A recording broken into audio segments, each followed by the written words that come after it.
Hey everyone, and welcome.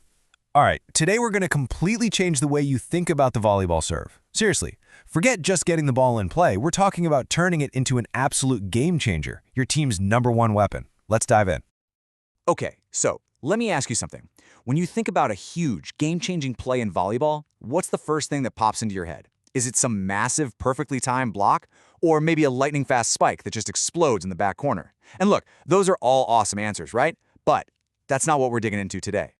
That's right, the serve. Think about it. It's the only time in the entire game where one player has absolute 100% control. It's not just how a point starts. It's your first attack. It's your first shot. Your chance to make the other team panic right from the get-go.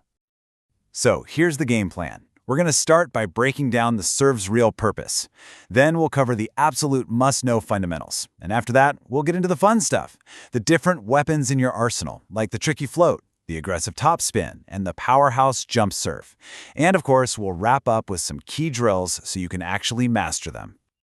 Okay, first things first, we got to change how we think about the serve. It's not passive, it's not just a requirement to get the ball over, it's a proactive, strategic move. It's the very first move you make on the chessboard.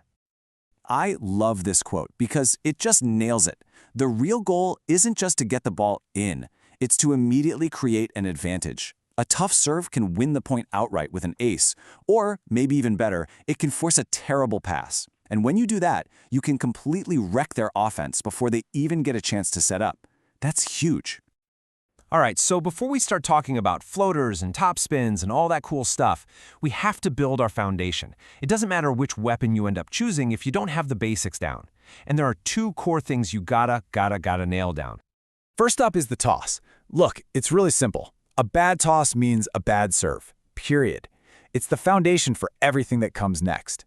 And second, the follow-through. You see a lot of people do this thing where they chop their arm down right after they hit the ball. No, you want a long, smooth follow-through. That's what transfers all your energy into the ball and guides it exactly where you want it to go with both power and precision. Get these two right, and you're ready to build your arsenal. All right, let's get into our first weapon, the float serve. This serve is not about brute force. It is all about deception.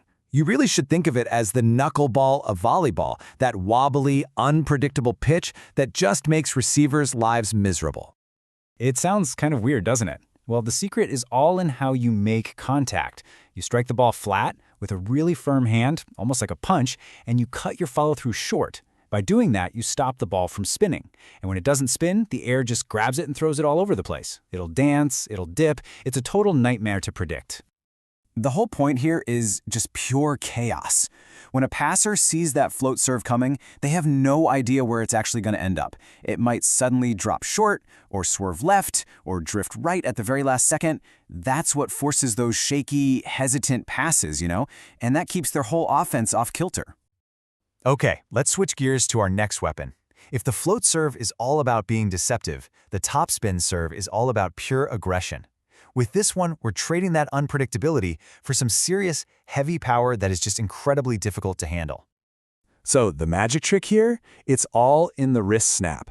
Unlike that flat, punch-like contact of a float serve, here you actually want to roll your hand over the top of the ball as you hit it. That creates this heavy forward spin, and that spin makes the ball drop out of the sky like a rock, right at the passer's feet. It's so hard to dig. Okay, so let's break this down, head-to-head. The float serve? Its mission is deception. You use flat contact for that unpredictable no-spin flight path. The topspin serve? That's all about aggression, using that wrist snap to make the ball drop fast. So when do you pull out which weapon? Well, the float is your go-to for causing chaos and communication breakdowns.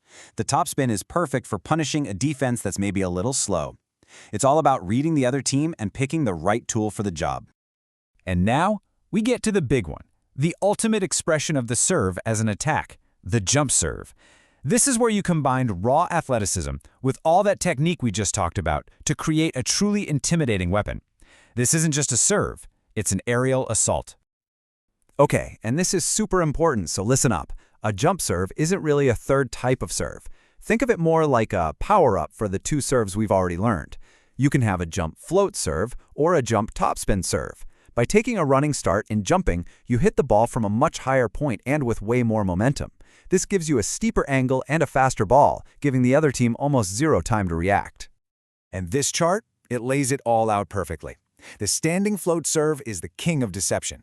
The topspin is your go-to for an aggressive, dropping ball.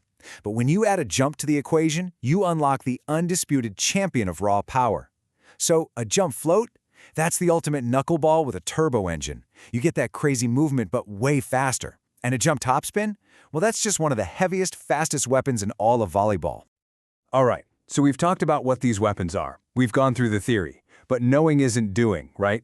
To actually make these serves your own, to truly forge them into weapons, you've got to put in the work. You need smart, focused practice. And look, it's not just about hitting 1,000 serves. It's about smart practice that feels like a real game, building that muscle memory so you can execute perfectly when the pressure is on and the match is on the line. So these drills we're about to cover, they're designed to do just that. Okay, let's quickly run through these. First, serving with movement. Simple, right? You're never in the exact same spot in a game, so practice moving along the baseline. Second, serve and defend. This one's about mindset.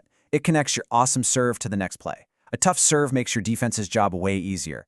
And finally, target practice. This is where the real strategy comes in. Don't just serve to get the ball over the net. Have a mission. This is about reading the defense. Are there passers deep? Hit it short. See a gap between two players? Aim right for that seam to cause confusion.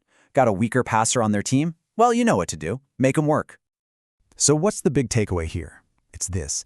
Every single time you step back to that service line, you're faced with a choice. You can play it safe and just put the ball in play, or you can decide to launch the first attack. You can choose deception, you can choose aggression, or you can choose overwhelming power. So I'll leave you with this question. Think about your game, your style. Are you the strategist who's going to use a tricky float to cause chaos? Or are you the powerhouse who's going to dominate with a heavy jump top spin? The arsenal is there. Now you just have to choose your weapon.